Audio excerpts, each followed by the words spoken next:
Alors dans cet exercice qui était à chercher, vous êtes face à un exercice complet qui va comporter une partie sur les graphes probabilistes et une partie sur les suites, qui a un rapport avec le programme d'obligatoire et non plus de spécialité. Alors au départ, vous manipulez un graphe probabiliste qui comporte 2 sommets. Et dans les circonstances, vous avez donc 2 grossistes qui sont A et B et qui vont se voir répartir un pourcentage de clients différents chaque année, puisque vous avez des mouvements qui s'opèrent entre A et B. L'information qui vous est donnée concerne l'année 2017, c'est l'année initiale, et vous avez une partie donc des clients qui se fournissent chez A, l'autre chez B. Au cours du temps, ça va changer. On va s'intéresser dans cet exercice au graphe, à la matrice de transition, à l'évolution qui va nous amener à l'année 2020, et puis ensuite à la suite à n, dont on va essayer de trouver une expression explicite en fonction de n, et puis répondre à 2 questions qui sont C et D, et qui sont liées à, d'une part, la limite, d'autre part, une valeur seuil, à partir de laquelle on va dépasser un certain pourcentage. Alors pour en revenir maintenant à la correction de l'exercice qui était à chercher, déjà vous savez de quel sujet il est issu, donc vous pouvez vous-même aller regarder la correction en PDF. Là, ce tuto va servir surtout à accompagner les points délicats que vous auriez rencontrés. Je ne pense pas qu'ils soient en début, raison pour laquelle le premier, j'ai marqué directement le graphe que j'ai trouvé sur le site de la PMEP. Le deuxième, la matrice de transition, normalement n'est pas non plus censée être délicate à mon avis. Donc obtenue par les étiquettes que vous voyez sur A et B, en rangeant dans cet ordre-là.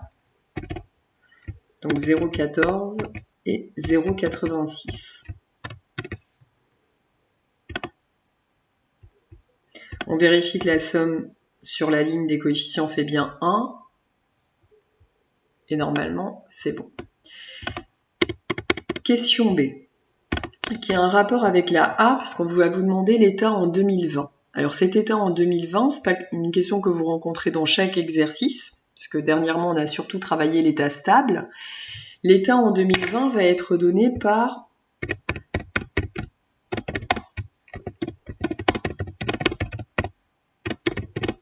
P3, parce que P0 ça correspond à l'année 2017, car P0 correspond à l'année 2017. Et cet état initial donné à l'année 2017 correspond à cette matrice-là. D'après le cours,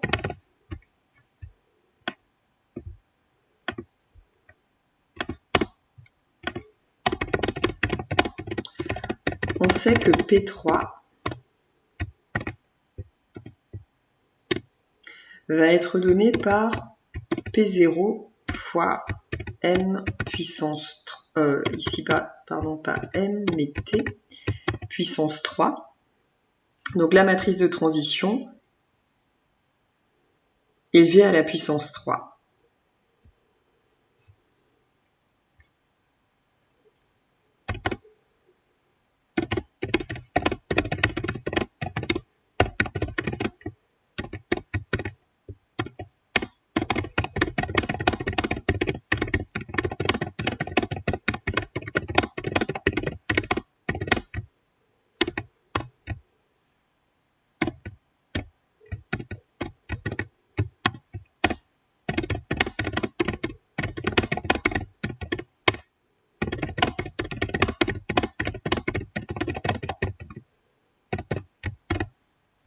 Et donc là, celle-là, je ne la corrige pas, je ne vais pas plus loin. La méthode va consister à multiplier vos 2 matrices. Question 3, on vous épargne le détail du calcul de AN plus 1 en fonction de AN et on va vous donner la suite. Alors je rappelle que pour comprendre un petit peu ce que l'on va faire dans cette partie, Pn, c'est une matrice qui va être donnée par AN et Bn. Donc Pn, ce serait l'état au bout de n années. AN, la part de clients qui se fournissent chez le grossiste A au bout de n années. Bn, ceux qui se fournissent chez le grossiste B au bout de n années. Et on s'aperçoit donc, en tout cas on le pose ainsi, qu'il y a une relation entre AN plus 1 et AN, c'est-à-dire que la part de clients se fournissant chez A l'année N plus 1 dépend de ce qui s'est passé à l'année N, avec cette relation-là. Donc ça, c'est ce qu'on va appeler une relation de récurrence. Vous avez un terme de la suite en fonction du précédent. Et ce qui va être demandé dans la question A, c'est ce que vous avez rencontré en maths obligatoire sur les suites arithmético-géométriques, puisque cette suite est une suite arithmético-géométrique, et que pour pouvoir en avoir une expression explicite en fonction de n, on va poser une suite auxiliaire, définie ainsi, et on va montrer que cette suite auxiliaire a une propriété, le fait qu'elle est géométrique. Et donc pour démontrer qu'elle est géométrique, ici,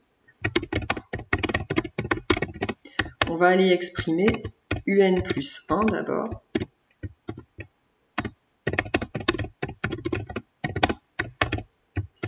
En fonction de un. Et si elle est géométrique, on devrait arriver à une relation du type, alors je mets n'importe quoi, j'en sais rien du tout. Mais on pourrait par exemple arriver à ça, si elle est géométrique, ça veut dire qu'on passe d'un terme au suivant en multipliant par une constante. Ici ce serait 0,5, mais c'est pas du tout évident que ce soit 0,5 dans le contexte de l'exercice. Alors ce que l'on sait sur un plus 1, c'est qu'on va pouvoir l'écrire grâce à cette relation.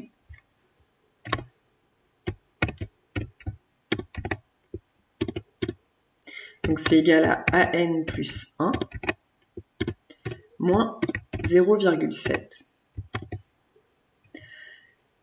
Ce AN plus 1, c'est pas tout à fait ce qu'on voudrait, parce que nous on voudrait de toute façon une relation où on aurait un et puis ici un nombre. Donc on va petit à petit transformer les choses. Et ce que l'on sait sur AN plus 1, c'est donné par cette relation-là que l'on va utiliser.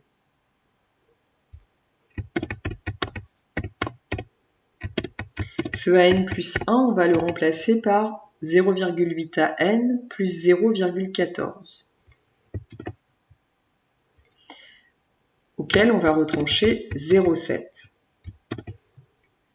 Donc le AN plus 1, je l'ai remplacé par cette expression, et je continue à retrancher 0,7. Je vais rassembler là, et faire cette différence. Ça fait 0,8 à n, ça n'a pas bougé. Et 0,14 moins 0,7, ça doit faire moins 0,56. On est encore loin de faire apparaître un. Maintenant, ce que vous avez appris à faire, c'est à factoriser par ce que l'on pense être la raison. Là, ce sera 0,8. Et si on veut factoriser par 0,8, eh bien, 56, c'est 8 fois 7. Et je vous avais dit en plus que normalement l'expression qu'on devait obtenir à l'intérieur, là, si on ne s'est pas trompé, devrait correspondre à cette partie-là, que l'on peut maintenant remplacer. Parce que AN-0,7, ça peut être remplacé par UN, et le nombre qui est là, ce coefficient, va être réécrit.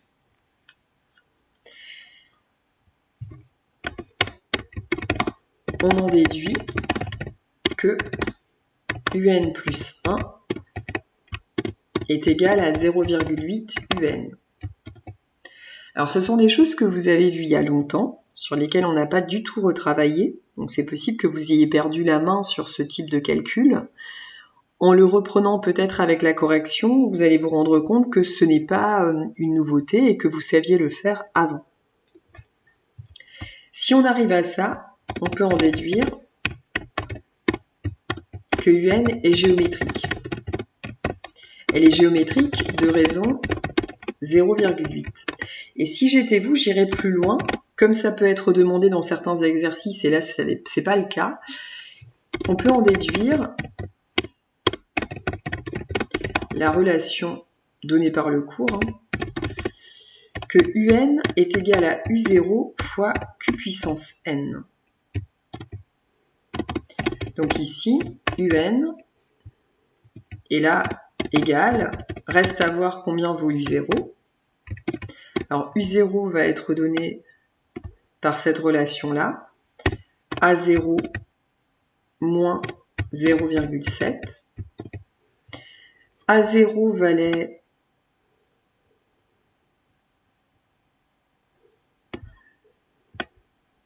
0,45, ça va se trouver dans l'état initial sur le premier coefficient.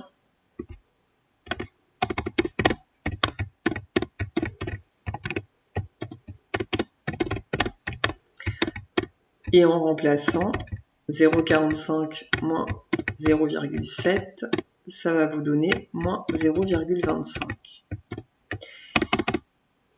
Donc UN, pour l'avoir, vous avez besoin de U0, et puis vous avez besoin de la raison, et vous l'avez.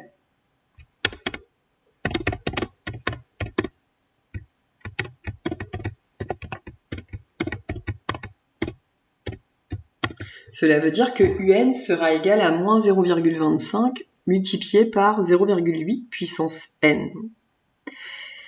Ça, c'est pour embrayer sur la question qui arrive après. En déduire que, si on fait tout ça, c'est pour pouvoir non pas avoir des renseignements sur UN, parce que finalement, c'est pas UN qui nous intéresse. Depuis le début, c'est AN. Et ce que l'on veut, c'est passer d'une expression récurrente à une expression explicite sur AN. On a une relation explicite maintenant sur UN.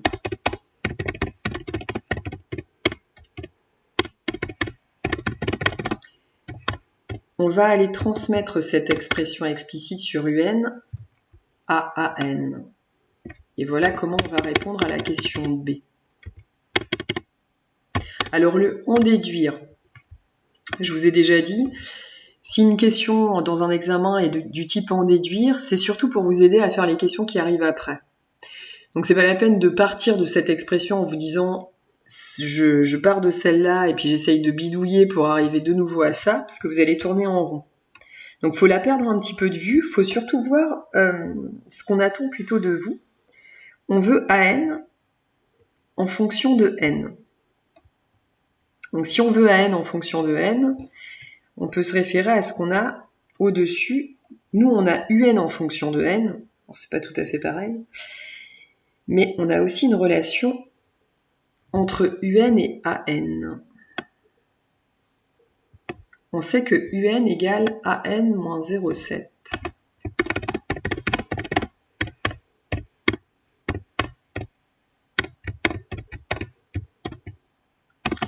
Donc, cela veut dire que AN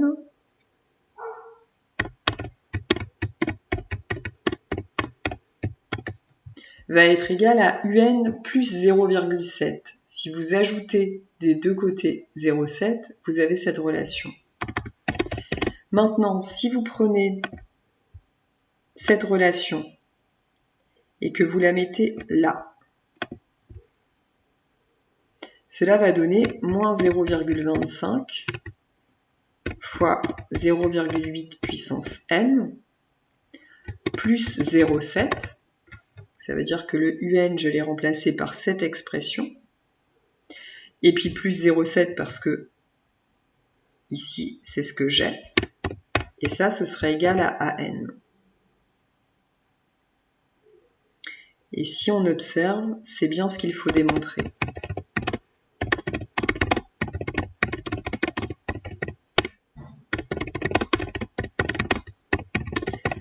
Donc voilà comment y arriver.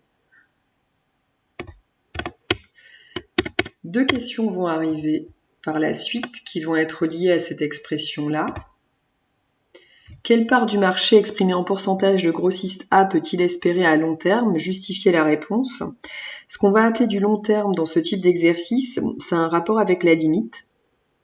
On attend de vous là que vous calculiez la limite de la suite.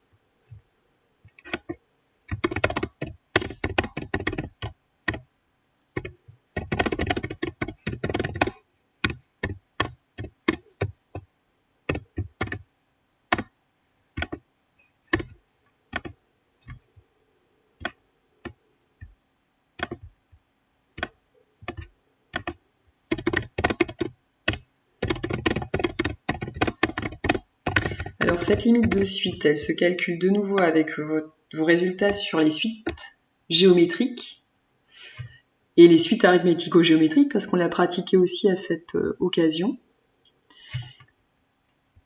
On va décortiquer la façon dont AN est construite. Donc d'abord, prioritairement, on va étudier la limite de ce terme, de ce facteur plutôt. Donc la limite de ce facteur, puis on va multiplier à ce nombre et on va aller ajouter ça.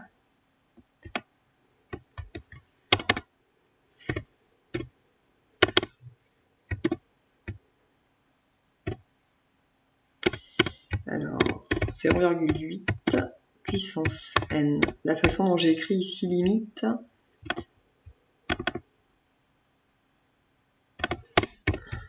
est celle-là. Donc on cherche ça. D'après votre cours, vous savez que c'est égal à 0, car votre raison est comprise entre 0 et 1.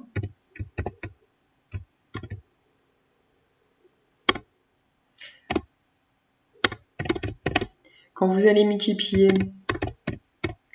par moins 0,25, je rappelle que vous n'avez pas de cours sur les limites. Donc, ça a été admis en exercice. Quand vous multipliez par moins 0,25, cette limite-là, vous obtenez également 0. Parce que 0 multiplié par moins 0,25 fera 0. Puis pour finir la construction de votre terme AN, on va ajouter 0,7.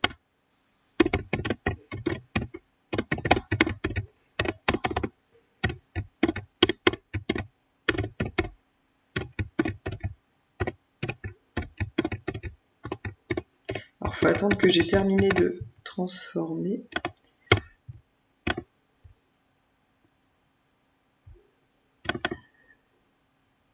Et quand on ajoute 0,7 à 0, on obtient 0,7. Donc, quelle part du marché exprimée en pourcentage le grossiste A peut-il espérer à long terme? Ça va être donné par ce nombre, parce que c'est la limite de AN.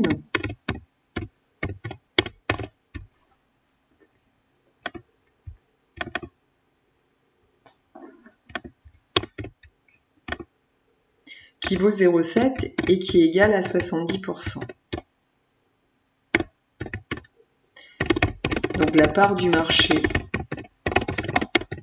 que peut espérer le grossiste A est de 70%, qu'il atteindra au bout d'un certain nombre d'années.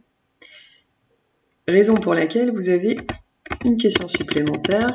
À partir de quand, non pas atteint-il 70%, puisque ce ne sera qu'une valeur limite, il ne l'atteindra jamais. Par contre, il va s'en rapprocher et il va dépasser 65% au bout d'un certain nombre d'années. On veut savoir lequel, plutôt on veut savoir laquelle. Et à partir de quelle année le grossiste A détiendra-t-il plus de 65% du marché? Ça, on a déjà vu en début d'année qu'on pouvait le résoudre grâce à la calculatrice et le menu récurrence. Ici, mon objectif est de plutôt utiliser la fonction logarithme népérien.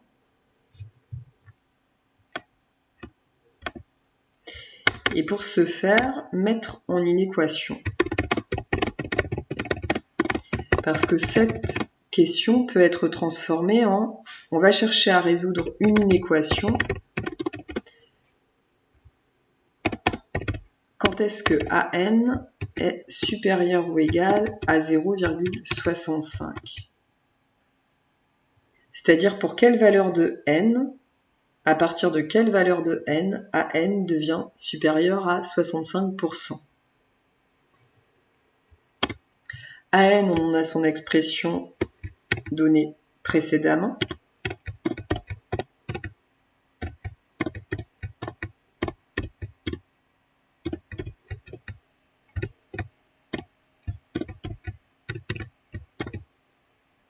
Donc, votre inéquation, elle est équivalente à ça.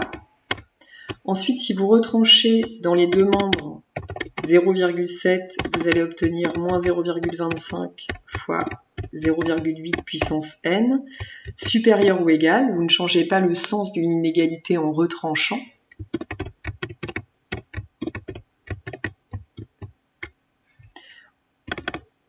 Vous calculez 0,65 moins 0,7. On trouve moins 0,05. On peut aller plus vite, hein, bien sûr. Et aussi corriger.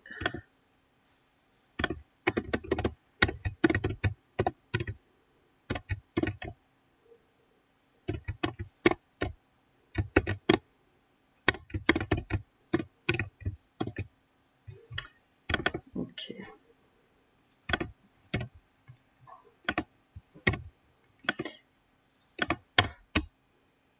Je rappelle que pour résoudre ce type d'inéquation, dont l'inconnu est n, on va d'abord diviser par moins 0,25. N'appliquez pas le logarithme népérien là, vous ne pourriez pas. C'est un nombre qui est négatif, celui-là. Celui-là aussi. Donc, on va se ramener à quelque chose de positif en divisant par moins 0,25.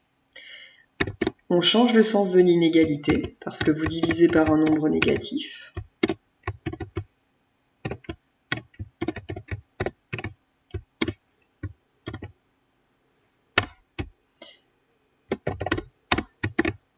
On peut calculer et donner la valeur décimale de moins 0,05 divisé par moins 0,25, ce qui fait 0,2.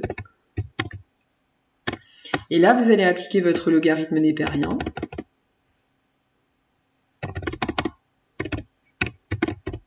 À 0,8 puissance n et à 0,2.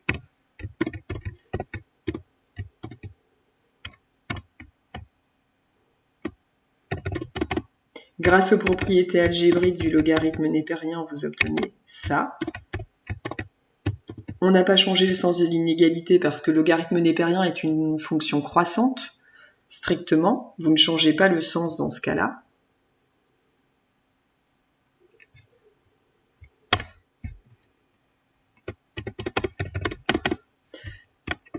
J'étais en train de réfléchir à quelque chose, soit je le rectifie tout de suite, parce que la question c'est détiendra-t-il plus de 65% du marché? Quand on dit ça en économie, plus de 65%, c'est un supérieur strictement. Tout du long.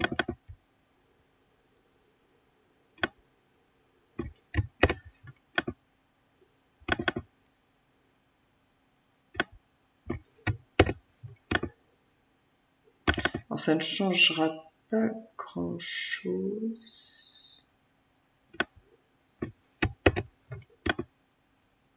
Ça ne changera rien sur la conclusion. Par contre, dans le détail, autant le faire correctement. Donc ensuite, je vous laisse continuer en sachant qu'il y a une petite difficulté qui sera lié au fait que vous allez devoir obtenir la valeur de n. Donc pour cela, vous allez devoir diviser par logarithme de 0,8 et réfléchir au signe de ce logarithme. Et il est négatif. Comme il est négatif, vous allez de nouveau changer le sens de votre inégalité.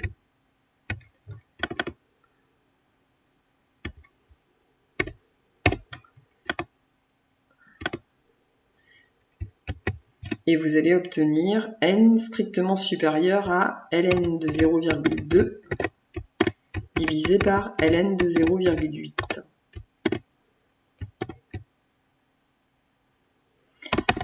en prenant une valeur approchée de ce nombre, ln de 0,2 divisé par ln de 0,8, vous devriez obtenir 7,2.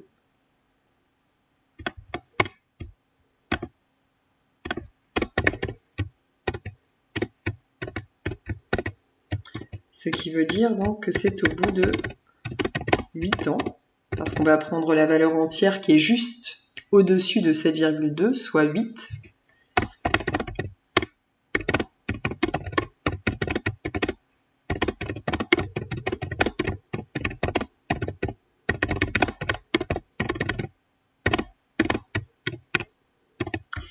Et cela donne, au bout de 8 ans, 2017 plus 8, 2025.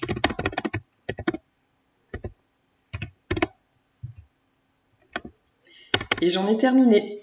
Au revoir.